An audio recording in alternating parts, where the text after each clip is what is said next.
Yes, kama kawaida leo bana, nikasema ngoja tushare kitu kimoja.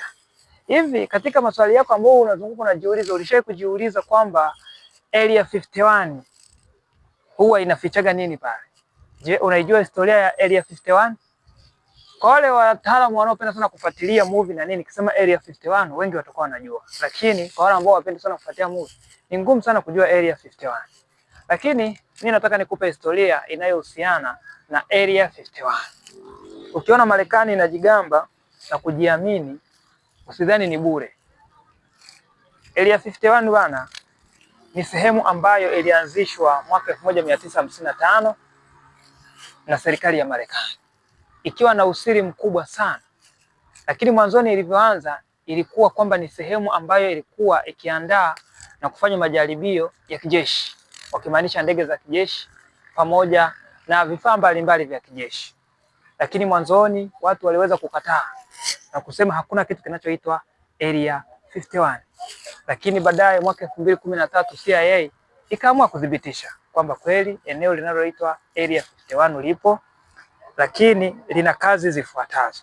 Basi ndo walipotoa taarifa kwamba Area 51 inatumika kwa ajili ya majaribio ya kijeshi, vile vile inatumika kwa ajili ya maandalizi ya silaha za kijeshi na za teknolojia za hali ya juu. Ndio pale utakapokutana na baadhi ya ndege ambazo zimetengenezwa pale kama F10 na F12 imetengenezwa pale na vitu vingi, silaha nyingi ambazo zimetengenezwa pale.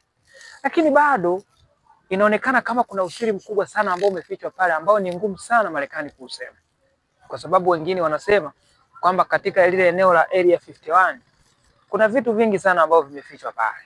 Wengine wakisema kwamba kuna kitu kinaitwa aliens, kwamba kuna mawasiliano kati ya serikali ya Marekani na aliens. Tukisema aliens, maana yake tunamaanisha ni mawasiliano na viumbe vinavyotoka nje ya dunia, lakini havina udhibitisho na hakuna aliyewahi kudhibitisha na kusema kwamba pale kuna viumbe vya ajabu ambavyo vinafanyika pale na kwamba kuna majaribio ya kisayansi ambayo ni hatari zaidi ambayo yanafanyika pale.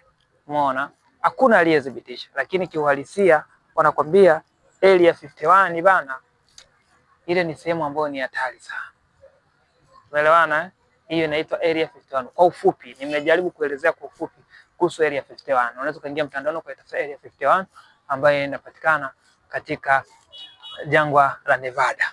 Utaweza kujua Area 51 ni sehemu ya aina gani na ni sehemu ikoje. Hii ni Magu Online TV. Endelea kutufollow. Tuende kuletea historia za sehemu mbalimbali ambazo zina mambo ya siri sana. Kama hiyo Area 51 ina usiri sana. Pale haruhusiwi binadamu wa kawaida kufika, na watu wanaoingia pale ni wale watu ambao wako identified kuweza kuingia pale, ila hakuna raia yoyote wa kawaida anayeruhusiwa kufika pale. Na ndio maana binadamu wengi wanakuwa na mashaka kwamba pale kuna vitu vingi vya siri ambavyo viko pale kama UFO na kadhalika. Kwa hiyo ndio Area 51. Sawa Nimekupa siri kwa ufupi na nimekuelezea kwa ufupi sana. Hiyo ni Area 51. Endelea kufollow Magu Online TV. Endelea kukupa taarifa za maeneo tofauti tofauti yenye usiri na mambo mengi ya kutisha kama hayo.